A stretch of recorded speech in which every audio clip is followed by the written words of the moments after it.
Hey everyone, welcome. Good afternoon to a very, very special Levremembers today. We have a very, very special guest, a person that truly needs no introduction, but she really does because I'm going to give her the truly what she needs. Mary Trump, and she's not just Donald Trump's niece. Okay, she is a trained psychologist, an author, and one of the bravest truth tellers in America, folks. She was one of the first members of Donald Trump family to break the silence and expose the dysfunction and the danger from the inside. Her work has shown millions what I've also been warning and telling everybody about. Donald Trump is not just a political problem. He's a threat to our democracy itself. So please welcome Mary. Mary, how are you? I know there's a lot of craziness going on. It's a loaded question. How are you? But how are you? Yeah, yeah. Actually, nobody's allowed to ask me that. Right? um, Okay, that's what I was gonna say.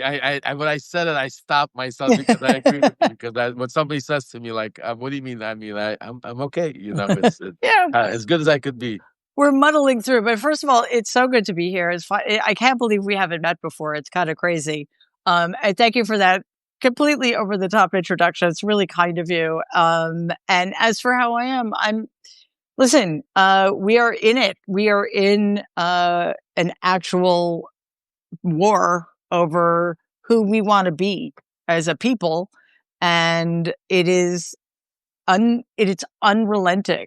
So I think what I'm trying to figure out how to do is pace myself and not forget that there are other things going on in the world that are actually really good. That's the tricky part. I mean, that's amazing, and that's great. I mean, try and find hope in something and all the craziness that we're Yeah. going through. Because I mean, if we don't, it's very gloom and doom. And as I write my Substack letters sometimes, and I'll let my wife like proofread it, like she'll just put it down sometimes. So like, you don't do that to me. You're driving me into a depression because Yeah.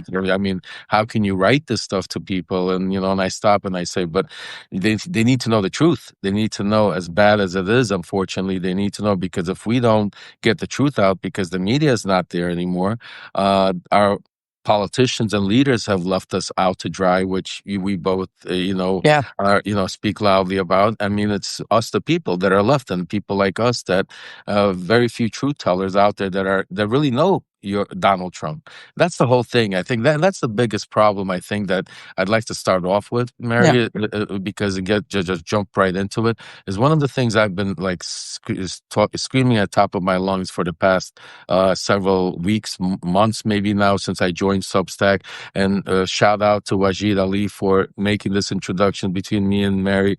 Thank you, my brother.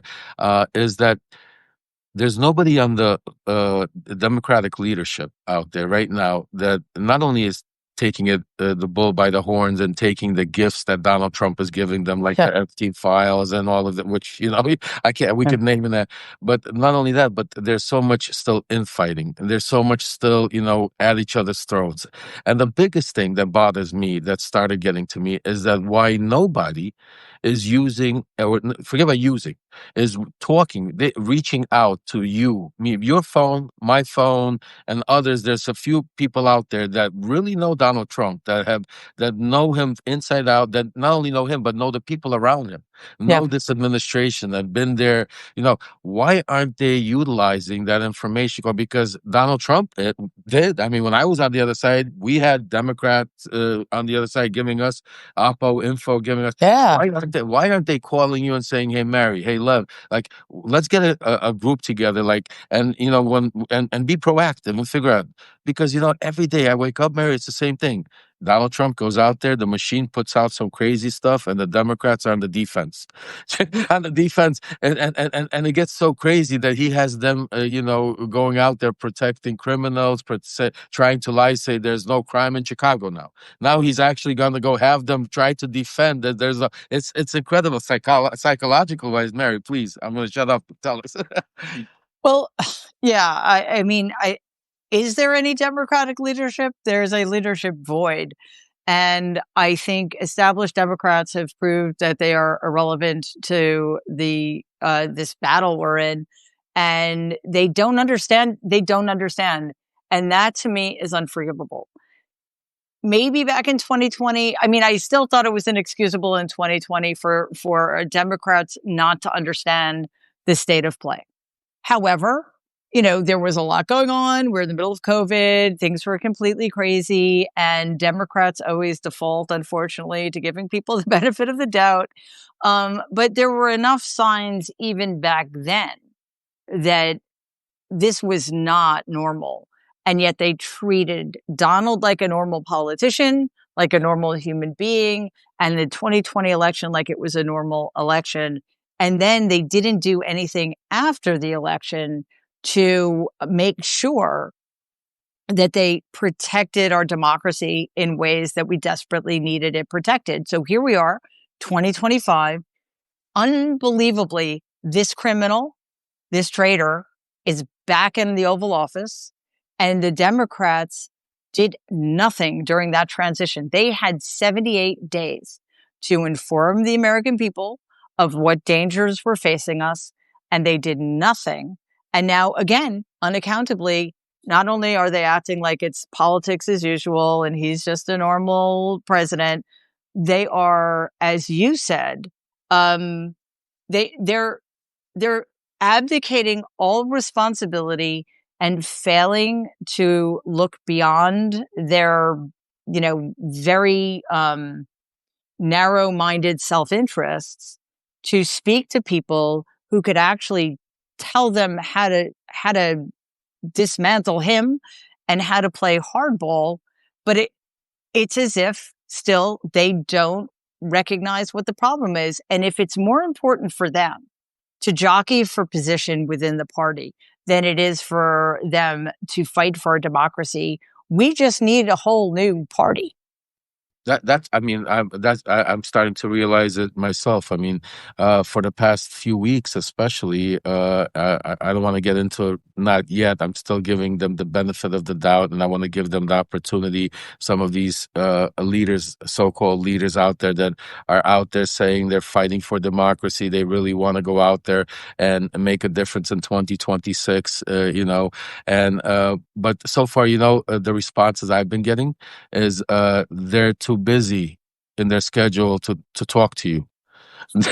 Yeah, Okay. I mean, I'm dumbfounded. I mean, like, I just sit there to myself and I say to myself, like, "Are you kidding me? Are you kidding me? Like, you're not picking up the phone call and say, like, what? Like, let me hear what do you have to say? Like, anything? Like, you wanna like." And that is the one thing I don't understand. I don't understand. Is it because they're as complicit? I mean, I'm Yeah. trying to figure out what Yeah. was are they scared because we're truth tellers. Yeah. I'm not gonna, so if are they worried that, like, I mean, what is I don't understand. Like, I'm trying to, because it's that should be like a simple thing, like saying, like, look, like, even if you take a look back at the prosecutors back in the day, right? Yeah. The prosecutors, the first thing they would go after is, like, even like people that were part of the criminal activity, people that knew the people to flip, whatever you want to call. But over here, it's the opposite. It's like they don't want to speak to people that know him best. They want to deny who he is. They want to pretend that he's somebody else. They want to, like you said, pretend it's politics as usual. And they play the same old game. And the one thing that the only message that you hear them say is, no matter what he does, they attack him. He's a Yeah. dictator. Yeah. He's a criminal. I mean, it's the same old, I mean, people elected him knowing that he's a convicted felon. People elected him knowing that he's a sexual predator. Yeah. People elected him knowing he's a liar. It didn't work. Change your game. Yeah. And, there's so much there. And actually, I have a question for you. But before I get to that, there are uh, there's, as you said, ample evidence that a lot of people voted for him knowing exactly who he was and what he's done, and they don't care because as long as their party is in power, they're fine with the fascism, they're fine with the authoritarianism, as long as it protects them and what they consider their self-interest. What we need to keep in mind, though, is that there are probably tens of millions of people who voted for him who don't know that he's an adjudicated rapist, who don't know that he was found guilty of 34 felony counts, and they don't know about the documents case or the insurrection case because they watch Fox or Newsmax or what have you. But whatever the case, Democrats need to stop pretending that there's an imaginary middle. They need to start fighting for their base. And that's what people so desperately want. We want them to fight for us. And no, not enough of them are. So my question to you is because when I was saying we're a leaderless party, I was talking about congressional Democrats and national Democrats. However, after the 2024 election, when congressional Democrats abdicated all responsibility, when both Joe Biden and Kamala Harris were like, see ya, we're done, nothing we can do here, good luck. I thought, I said actually, and I had this conversation with Waj a few times as well, that our best hope was going to be Democratic governors of blue states. And that does seem to be the way things are playing out. So I was curious what you think about that. And how do we harness that? And how do we grow that? Because let's face it, it's wonderful that I think New York and California and Massachusetts and Illinois, those states will stand strong. But that leaves over half of the states that are still subject to this authoritarian fascist regime.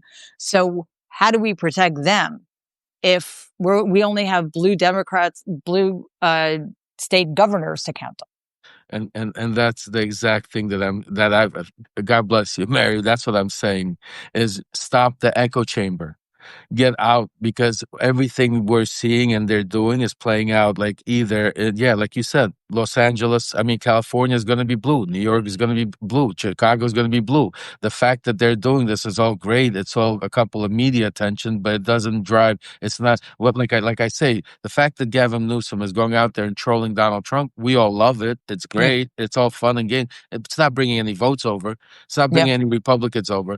What the one thing that I'm trying to get across to them is they need to start playing. When they say fire with fire, they actually need to start using some of the people they have, like people like us that are not Democrats. That still there's plenty of Republicans, conservatives that relate to you, to me, to others that are out there and understand why we don't, because of who we are. It doesn't mean that they still won't vote for Donald Trump, but they'll talk to us. And that's what you need. You need to be able to get through to these people. You need to be able to go out of the echo chamber and start going into and using the gifts that Donald's giving, like the Epstein files. Right now, he has basically blew up in Mega and internally by the way he handled the Epstein files. Right now, we should have surrogates Yeah. on Fox, surrogates like they have on TV, like they have running around all social media. Where are the Democrat surrogates? Not the hardcore left Democrats that nobody on the right is gonna or middle is gonna listen to. You need people that are also from the right, from the middle, that are willing to spread your message, that Yeah. they will listen to start. So that is what I'm talking about, because we need to get out of the echo chamber. Because what we are selling to the people is when they go out there, and I say when Bernie Sanders goes out there or AOC goes out there and does an event and there's 30,000 people there and the media is talking about, wow, look at the enthusiasm in the demo. I'm like, that's a lie, because those people would have voted anyway for your lying. There's no enthusiasm. You go into a red state and bring 30,000 people. Go into, what I'm saying to you, they need to start like even the town halls. Think about how powerful right now we could be having. The town halls are turning, and we should be having town halls in Republican states, but not Absolutely. but not with just with the hardcore Democrats there that they won't listen to. Because the one thing that, like, I'll give you an example. One of the things I don't do is I don't talk about policy. Yeah. I talk about Donald Trump. I Yeah. talk about his inner circle, the people, the what they're capable of doing. So you can't get me on policy, because it's I don't care about. I want to get back to I want to get Yeah. back to opportunity so we can Yeah. debate policy. Yeah. Because what my message is, he took that away from us. That's right. Because right now, for the people that are on the left that are trying to raise their hands and say, "Well, I want this right back," or "I want this," just think about this, Mary. 7 months ago, the number one thing that we would be sitting and talking about prior to the election was women's rights, Roe versus Wade. We don't even. That's not even that. There are women that are still dying. There are people getting arrested. That doesn't even make the news cycle on the That's right. on the back page of any newspaper anymore, or any social media. Just think about how far we have slipped and how quickly. And one of the things that, I wanted to, maybe it's a good segment for us to go into, because one of the things I keep sounding the alarm and I'm warning about, is this presidency that we're facing is really powered by Project 2025. Oh yeah. And it's being built by Stephen Miller, Russell Vought. And I wanted to get your thoughts on a couple of things, because from what I know about your uncle and being around him for those years, I don't see him as the guy that's pushing Project 2025. I see him as the face, as a useful idiot Yeah. that is being pushed by people. And now what I'm hearing is that the part of the team that's taken over is also Susie Wiles, Yeah. that has his ear, that has him by control. And now she's joined forces with Vaught and Miller, and this whole thing that we're seeing play out right now with the National Guard, it's all part of staying in power forever, silencing critics. I mean, going after people that's speaking out. I mean, I have some sources that literally the past week or so literally won't even. I can't. I'm scared. I don't even know if they're alive. Like, I mean, I'm joking, but people are getting scared to talk because like he's really just cracking down on this stuff. Like, what's your thoughts about this whole thing? Well, look, Donald has always been and my grandfather created him. My grandfather created the myth of him, right? By the way, sorry Uh, to interrupt you. Do you know I met your grandfather? oh, I'm so I, sorry.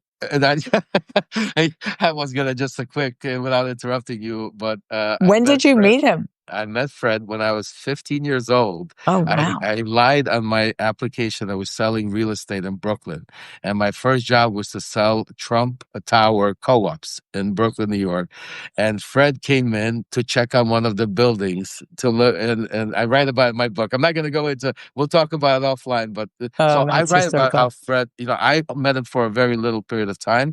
And at that young age, I could tell the authoritarian power that he Oh. wanted. So I'm curious to go ahead. Now I'll give it over to you now. So congratulations, you met a straight up sociopath, because that was my grandfather. He was horrible. Anyway, my grandfather obviously created Donald, the myth of Donald, as this self-made, brilliant real estate savant, and of course was only using him because one thing Donald was good at was getting publicity, and he was able to manipulate the media, but he was terrible at everything else. But that myth has been perpetuated by so many other entities like the New York media and the banks and the Republican Party and Mark Burnett, of course, by creating that horrible show. So once again, here he is in an incredible position of power, but he, I don't believe, does anything. I mean, he's a problem, obviously, but he's not the biggest problem. He's also a symptom of a much larger problem. And I think the deal that was made was this. Project 2025 is essentially a fascist playbook.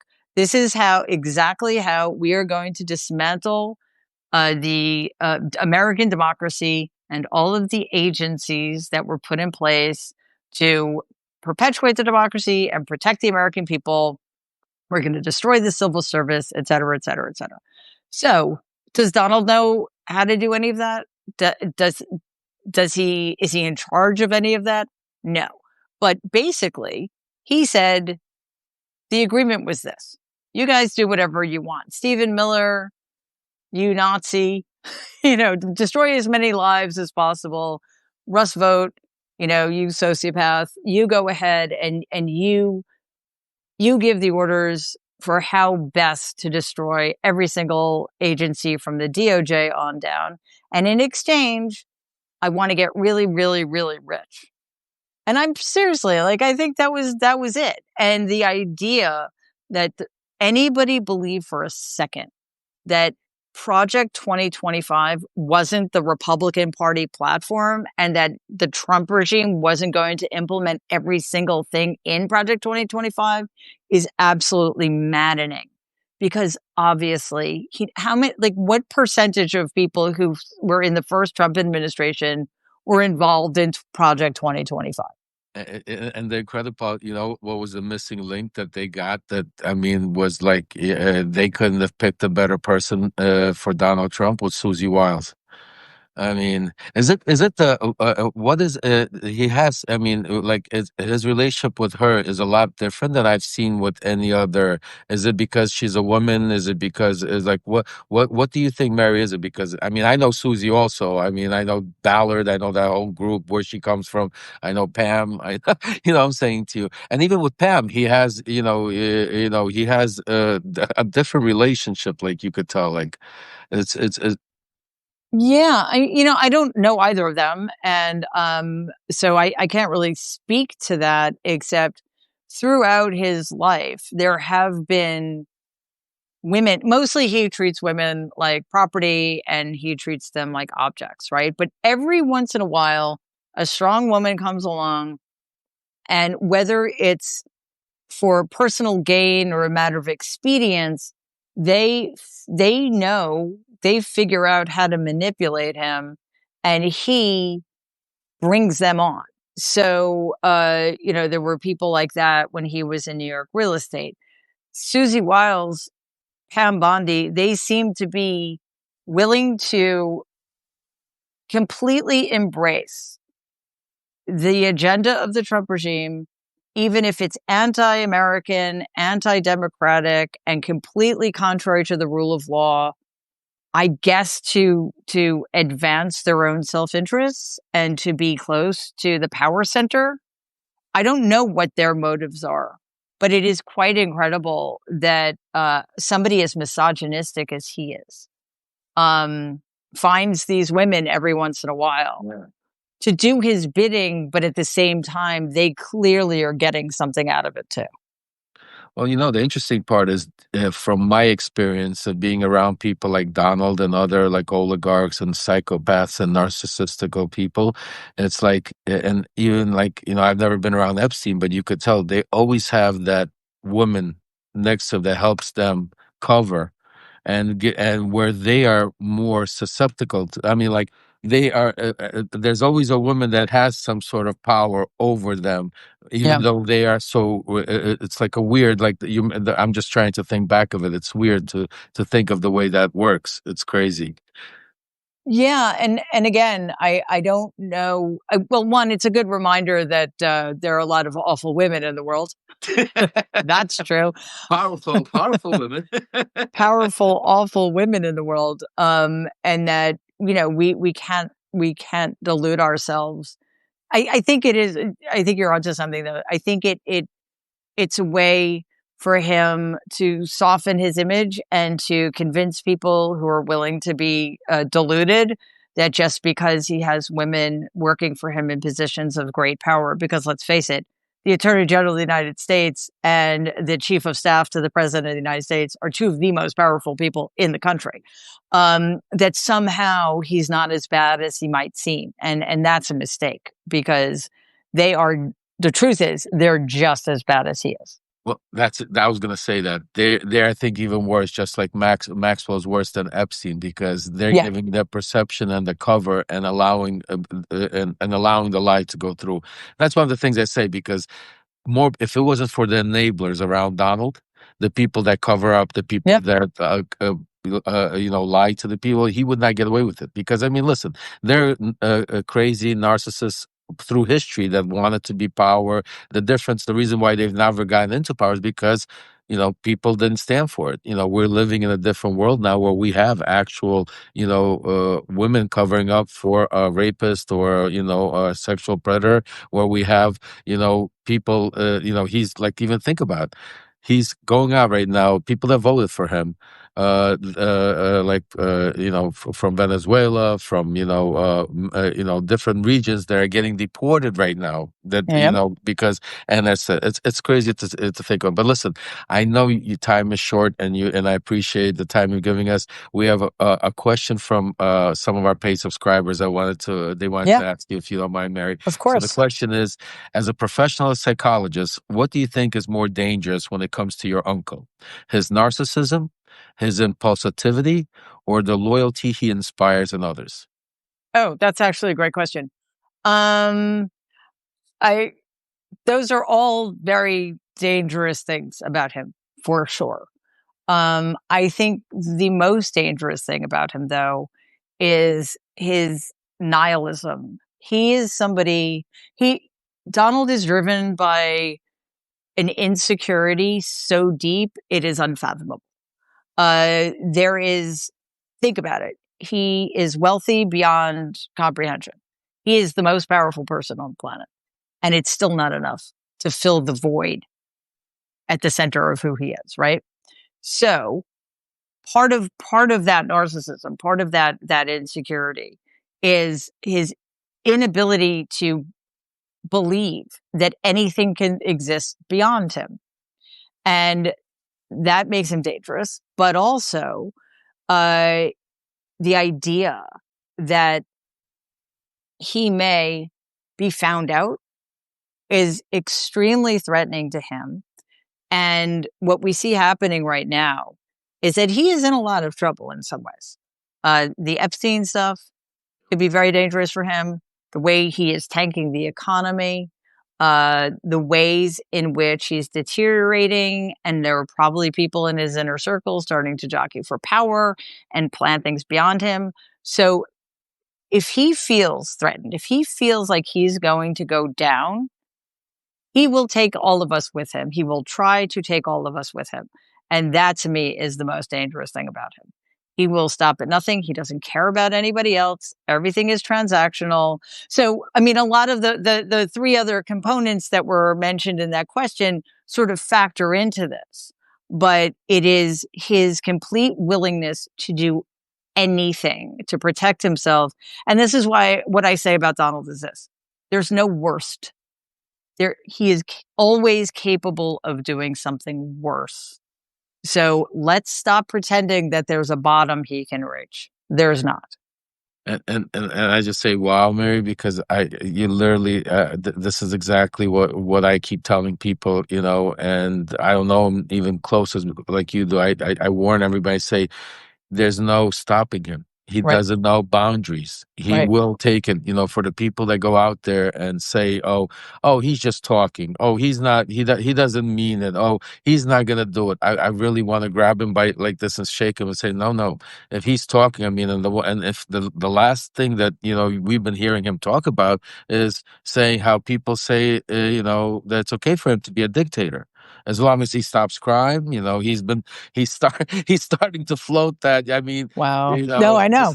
just think about how far we've gone in our society. I mean, but I agree with you 100%. Listen, first of all, everybody out there, we have a little bit close to like 1,800 viewers right now. Please make sure go subscribe to Mary.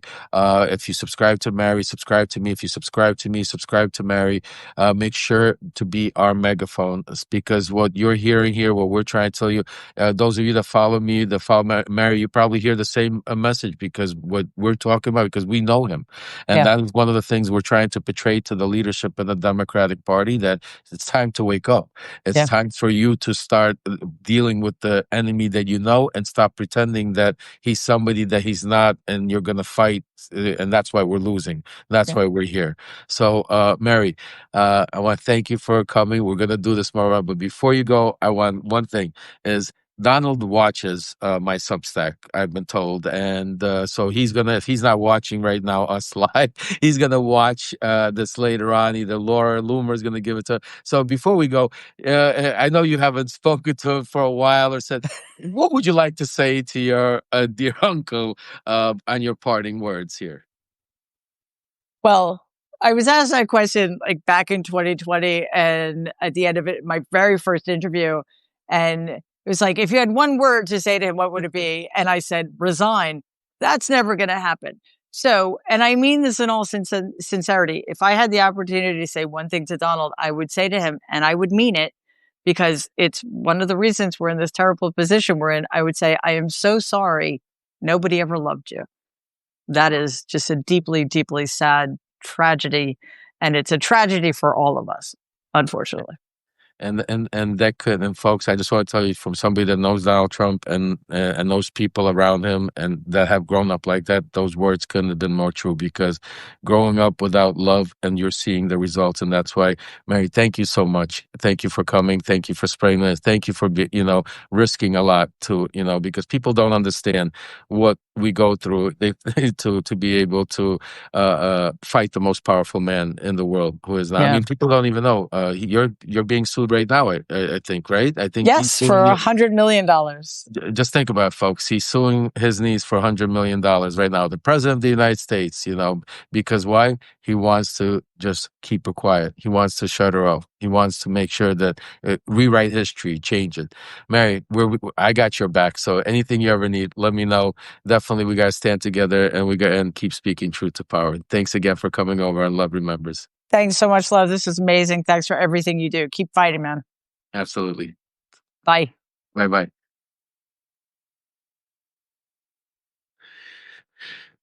Wow. I mean, she's great. Mary is incredible. And I just want to tell you, first time I've ever spoken to her, first time we've ever met. We've been trying to get together for a while now. And I just want to let you know that I was also amazed because everything we talk about, it's the same thing. And that's why that's even more important. And the message should be for those of you who are on here, for those of you that came in late, I'm going to publish this within the next hour or so that you'll be able to watch the whole show. Make sure to watch and make sure to see, because a lot of the things that I talk about, Mary gave her version of it. Because the number one thing that's going to enable us to be able to win our democracy back and to stop Donald Trump and his enablers is to know what we're dealing with. And out of if there's one message that you could take from this interview that me and Mary did together today, and I think is that besides that, Trump is a lunatic and a sociopath and a narcissist, and is that the one message that I would take out of it is that the Democratic leadership needs to wake up. You're hearing it not just from me now. You're hearing it from Mary Trump. You're hearing it from Michael Cohen. You're hearing from all other insiders, people that know Donald Trump very well. And we're amazed. We're all amazed that you are not knocking on our doors and asking us for help, how to save our democracy. Something wrong with that. So it's time for you guys to wake up, for all of you out there. So for all of you that are on here, quick update in the next, stay tuned. Don't go anywhere, because in about 25 minutes, we're going to be going live on Unleashed with my partners, Michael Cohen and Malcolm Nance. And we're going to go into a lot of the day's events. There's so much to talk about, so much to break down, from Donald Trump trying to fire everybody that doesn't agree with him, to allowing Putin to reign and keep bombarding Ukraine without any repercussion. And right after that, I'm going to do a live for paid subscribers Q&A today. We haven't done one in a long time. So for those of you that have not become paid subscribers yet, please subscribe now. And not only because we're going to have a great Q&A and you for to participate, but also your subscriptions, your paid subscriptions really keeps this alive and allows me to do what I do. And for those of you that can go the extra mile and contribute, please contribute to either Venmo at Lev-Parnas, PayPal at Lev Parnas, or Zelle, the real Lev Parnas at gmail.com. Any one of those, it will help support our mission to speak truth to power. But the most important thing is to spread the message far and wide. The most important thing, and that's for free, and that each and every one of you could do. So please, whatever you do today, make sure that you send this message, spread it far and wide, let as many people hear and the truth about Donald Trump. Nobody knows him better. That's his niece that grew up in his family. You guys know who I am. I'm the fixer that was sent to Ukraine. And with that said, a lot going on today. I'll see you in the 30 minutes. Have a great day, guys.